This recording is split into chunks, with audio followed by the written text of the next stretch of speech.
Hola, bienvenidos al Foco, una escuela de pensamiento latinoamericano. Bueno, estamos en el segundo capítulo del Foco, así que los invitamos a ver el primero, en el que explicamos cuál fue el origen de los conceptos de izquierda y de derecha en la política. En esta ocasión nos vamos a referir fundamentalmente a las diferencias que existen entre los conceptos de izquierda y derecha. Recuerden que estos primeros capítulos en realidad cumplen la función de glosario y sirven para aclarar algunos términos que vamos a utilizar más adelante. La diferencia principal entre la izquierda y la derecha está basada en la idea de igualdad.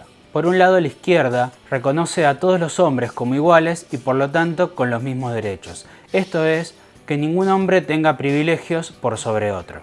A su vez, la izquierda plantea que los derechos humanos deben ser la prioridad de cualquier Estado. El derecho al alimento, el derecho a la vivienda, el derecho a la salud, el derecho a la justicia, el derecho al trabajo digno. Para la derecha, en cambio, la desigualdad es parte esencial de la naturaleza. Consideran que existen hombres o naciones más hábiles y estas tienen derecho a prevalecer por sobre los demás. Fíjense si esto les suena.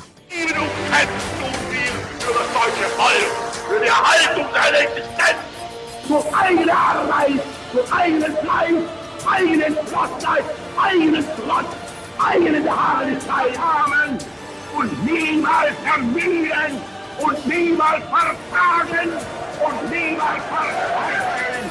Einmal wird unsere Geduld zu Ende sein und dann wird den Juden das freche Lügenmaul gestopft werden.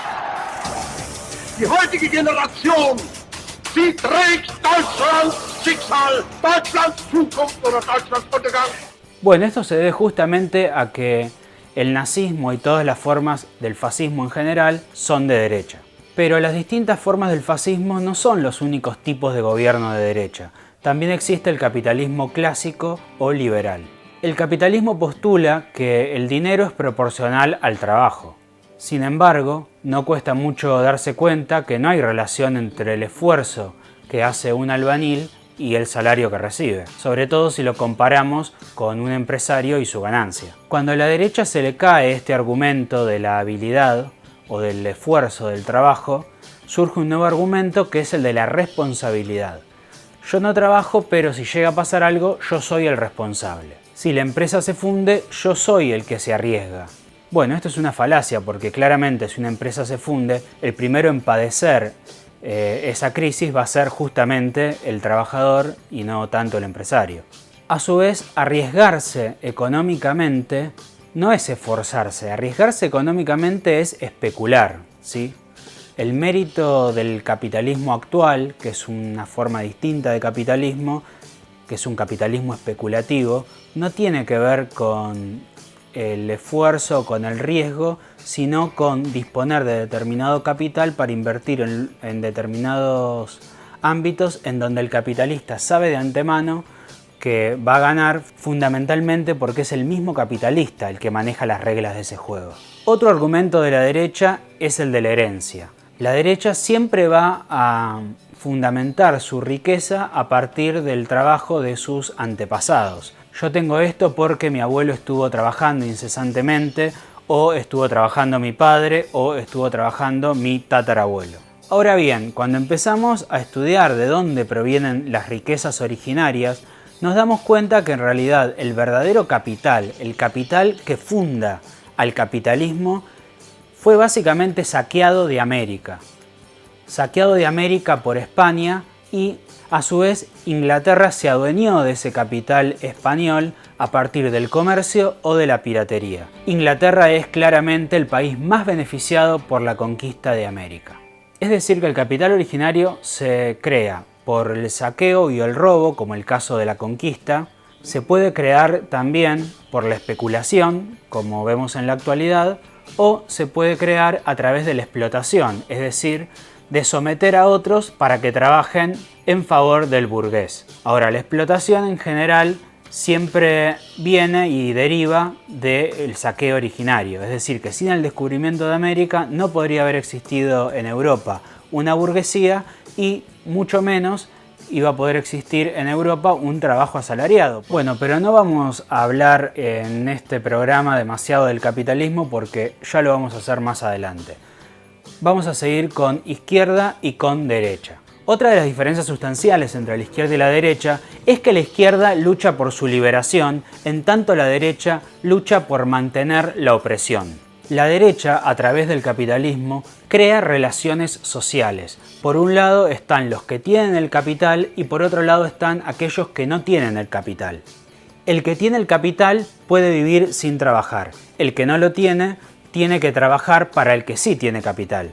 En este sentido, los capitalistas siempre van a dominar a los obreros porque van a tener poder sobre ellos. Si el capitalista no les paga a los obreros no pueden comer. Entonces ya no se trata simplemente de un contrato libre donde un capitalista y un obrero acuerdan un salario, sino que es en realidad el capitalista el que le impone el salario al obrero y el obrero debe aceptar ese salario para no morirse de hambre. Es decir, que el obrero es esclavo de sus propias necesidades fisiológicas. Necesita comer, necesita abrigarse del frío y para eso necesita tener materia prima. La única forma de obtener materia prima en una sociedad capitalista es por medio del dinero y la forma de obtener dinero que tiene un obrero es mediante el trabajo. No tiene otra forma. La explotación no es la única forma de dominio. También existe el dominio del hombre hacia la mujer, de los heterosexuales a los homosexuales, de los cristianos a los judíos o de los judíos a los musulmanes. Para la izquierda, cuando un oprimido logra liberarse, no solo se está liberando a él, sino que también está liberando a su opresor. Lo está liberando de su condición opresora. Esto es fundamental porque para la izquierda, ser humano significa ser libre. Y un ser libre no es una persona que no tiene a nadie que lo mande. Un ser libre también es aquel ser que vive en una sociedad donde nadie sea mandado por él. ¿Sí? La libertad es que no me manden ni mandar yo a nadie. Otra de las diferencias sustanciales es que mientras la izquierda se rige por ideología, la derecha se rige por interés. Esto obviamente no significa que la izquierda no tenga intereses y que la derecha no tenga ideología. Lo que queremos decir es que la izquierda va a subordinar sus intereses en función de su ideología, mientras que la derecha va a subordinar su ideología en función de sus intereses. Obviamente la derecha no va a aceptar esto que estamos planteando acá y siempre va a tratar de justificar sus actitudes mezquinas en función del bien común, de un supuesto bien común. Por ejemplo, un patrón nunca va a decir que explota a sus trabajadores. Lo que va a decir el patrón básicamente es que les da trabajo. Ahora, no es que les da trabajo porque es bueno, les da trabajo porque necesita esa mano de obra que trabaje para él, que le genere más riquezas. Y a cambio el patrón le paga lo menos posible, ¿sí? El salario no tiene ningún tipo de relación con el trabajo del obrero. Un salario se mide en relación a lo que el obrero necesita para sobrevivir y seguir yendo todos los días a trabajar. Esto es fundamental. Si no entendemos esto, no entendemos cómo funciona el sistema capitalista. Esta idea de dar trabajo a la explotación laboral es una forma de camuflar los intereses, de disfrazar los intereses y fundamentarlos ideológicamente, ¿sí? Mi interés es que otras personas trabajen para mí, pero como no lo puedo decir abiertamente, entonces creo una ideología en la cual a esta persona no le exploto, sino que le doy trabajo y le doy trabajo estableciendo un acuerdo con él, básicamente un contrato de trabajo. Yo le permito que esa persona viva a cambio de que esa persona se me someta y obedezca mis órdenes. Porque si esa persona no se me somete y no obedece mis órdenes, va a morir de inanición, no va a tener plata con la cual pagar su comida, ni va a tener plata con la cual poder pagar un alquiler o construir una casa, etc. ¿Sí? Recordemos que el capitalismo no es una opción, es una fatalidad dentro de los países capitalistas. Las personas no pueden decir yo me voy del sistema capitalista porque absolutamente todo dentro del sistema capitalista está sometido a la propiedad privada. No existe tierra que no sea de nadie, ¿sí? ni siquiera las tierras comunales de los pueblos originarios están siendo respetadas por el capitalismo. ¿Qué le espera a aquel que quiera escaparse de este sistema dentro de él? Otra de las diferencias sustanciales entre la izquierda y la derecha es la razón en oposición al impulso. La izquierda siempre va a ser racional. No es casual que el ala izquierda de la Revolución Francesa, vean el capítulo anterior, eran los jacobinos y los jacobinos tomaban a los iluministas, ¿sí? La izquierda es básicamente racional. La izquierda trata de someter todo a la duda. Trata de cuestionar absolutamente toda la realidad y repensarla en función del bien común. En este sentido, decimos que se basa en la razón. Por otro lado, o mejor dicho, por el contrario, la derecha va a basarse en el impulso. La derecha va a hacer lo que tiene ganas, ¿sí? Si la derecha tiene ganas de tener más propiedades de las que tiene y para eso tiene que explotar a más trabajadores y bajarles el sueldo e inventar una crisis para poder bajarle el sueldo, lo va a hacer. No importa que eso no sea racional, no importa que le demuestren que eso es mentira. Lo que importa es su impulso de tener más. Básicamente la derecha tiene una ambición de poder. Pero, como planteaba Heidegger, existen distintas formas de ambicionar el poder. Por un lado, el capitalismo, el tecnocapitalismo, como lo llama Heidegger, va a entregarse al dominio de los entes. En cambio, el fascismo va a entregarse a el ser, ¿sí? Va a tratar de convertirse en una nación, va a tratar de construir su propio yo, va a tratar de construir un yo dominante. Al capitalista no le interesa construir un yo dominante, sino que le interesa tener la posesión de las cosas, no del respeto de los demás. Bien, como la izquierda habíamos dicho que era racional, va a tratar siempre de ser coherente con su propio pensamiento. Esto no significa que la izquierda no sea contradictoria, significa que va a intentar canalizar esas contradicciones en función de sus objetivos y que sus objetivos los va a plantear en función de su ideología. Para la derecha, la razón es simplemente un instrumento de poder para lograr someter a los demás. Piensen que el nazismo desarrolló todo un sistema filosófico fundamentado en la grandeza de Alemania, cosa sobre la cual no existe ningún tipo de prueba. Es decir, existe una racionalidad en el nazismo, pero esa racionalidad no está puesta en función de llegar a la verdad. Está puesta en función de justificar los impulsos y los intereses particulares de los gobernantes alemanes. Otra de las diferencias sustanciales, lógicamente, es el colectivismo versus el individualismo. La izquierda va a defender el colectivismo. Recuerden lo que planteaba Rousseau, ¿sí? La idea de voluntad general, la idea de el bien común. Para la izquierda siempre hay que obrar pensando en el bien común y no pensando en el bien individual. Porque si todos pensamos en el bien común y todos formamos parte de esa comunidad para la cual pensamos el bien, a la larga todos nos vamos a poder beneficiar. La derecha, por el contrario, va a pensar en función del individualismo. A la derecha no le interesa que a un país le vaya bien, no le interesa que todos sus compatriotas logren alcanzar la justicia, no les interesa que ningún país sufra guerras en manos de las grandes potencias mundiales. Lo que a la derecha le interesa es poder satisfacer sus propios intereses individuales, por eso hablamos de individualismo.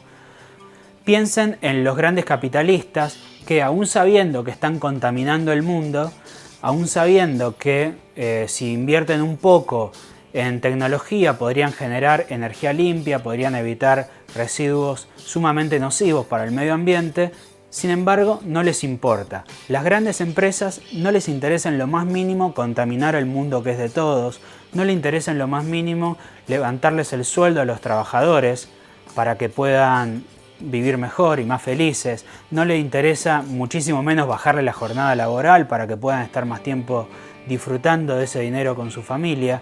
Cada vez que compran una máquina la usan como excusa para echar a un trabajador en lugar de usarla para alivianarle su trabajo. Podríamos decir que el capitalismo es la ideología por excelencia de la derecha, porque el capitalismo le permite a la derecha satisfacer sus impulsos naturales, ¿sí? Le permite poder tener cada vez más sin ningún tipo de traba. Cuando empiezan las trabas y algunos gobiernos empiezan a plantear algunos frenos al desenfrenado enriquecimiento de la derecha, entonces la derecha empieza a hablar de dictaduras, por ejemplo. Este caso me parece que se vio con mucha claridad en los países de Sudamérica, sobre todo en Venezuela con Chávez, en Chile con Michelle Bachelet, en la Argentina con los Kirchner, en Brasil con Dilma y con Lula, en Uruguay con Mujica, en Paraguay con Lugo. Y bueno, Evo en Bolivia, obviamente, y Correa en Ecuador. Sí, todos estos gobiernos que intentaron pensar en el desarrollo nacional por sobre los intereses de los capitalistas fueron precisamente tildados de dictadores, de totalitaristas. Por ejemplo, en un momento en Bolivia se planteaba: Evo quiere estatizar hasta el aire. Y bueno, en realidad el aire estaba prácticamente privatizado, no el aire, pero el agua. Se le prohibía a los bolivianos poder recolectar agua de lluvia. Es decir, que si un boliviano quería consumir agua, estaba obligado a pagarla. ¿Sí? Es la privatización absoluta. Eso es la vejación más atroz que yo he escuchado de los derechos humanos. Es realmente terrible. Algo parecido a lo que está pasando aquí en la Argentina con los tarifazos de luz y gas, donde se condena a miles y miles de personas a tener que endeudarse o bien renunciar a dos servicios que a esta altura tendrían que ser considerados indispensables para los seres humanos, como la luz y el gas. Ahora, todo esto que racionalmente es tan coherente, ordenado, cierra tanto, sin embargo nos podríamos preguntar por qué no se ve reflejado en la realidad. Digamos, la pregunta sería: ¿por qué la izquierda, siendo que piensa en el bien común y siendo que a la larga nos va a terminar beneficiando a todos, nunca logra llegar al poder, o en muy pocos momentos históricos logra llegar al poder, mientras que la derecha, que básicamente no tiene argumentos, que se basa en su interés desmedido por satisfacer los propios impulsos, que es sumamente individualista y sobre todo que perjudica a la gran mayoría de la población mundial, se sigue manteniendo en el poder? Bueno, esta pregunta me parece clave porque entenderla nos va a permitir entender dónde estamos posicionados. Todos los seres humanos deseamos naturalmente satisfacer nuestros impulsos, ¿sí? Todos queremos tener más, aún a costa de que el resto tenga menos.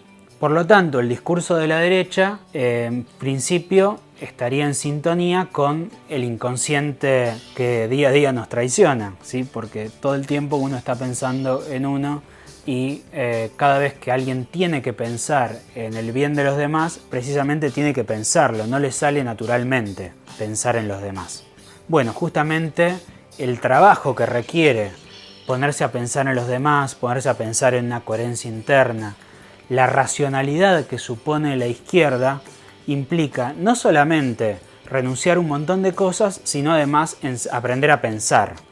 Y bueno, es dificilísimo aprender a pensar porque la sociedad capitalista nos prepara para que no pensemos. En la televisión no se para un segundo de hablar, porque cuando la televisión para de hablar, nosotros podemos llegar a empezar a pensar. Entonces básicamente la televisión lo que hace es decir: pensa esto, pensa esto, pensa esto, pensa esto. Pausa publicitaria, compra esto, compra esto, compra esto, compra esto. Vuelve programa, pensa esto, pensa esto, pensa esto, pensa esto. En este sentido, los medios de comunicación pueden convertirse en un arma de doble filo. Por eso a mí me gusta YouTube, porque en cualquier momento ustedes pueden poner pausa y pensar en lo que yo estoy diciendo, comentar abajo, discutir, es interactivo y bueno, me parece que Internet logró, aunque sea parcialmente, democratizar la comunicación social. Por eso mi aplauso para Internet. Bueno, eso fue todo. Esperamos que les haya gustado. Así que si les gustó, no olviden poner me gusta y compartir y recomendárselo a sus amigos. Y por favor suscríbanse y comenten cualquier duda que tengan. Y bueno, vamos a estar tratando de responder a ellas. Así que muchísimas gracias y hasta la próxima.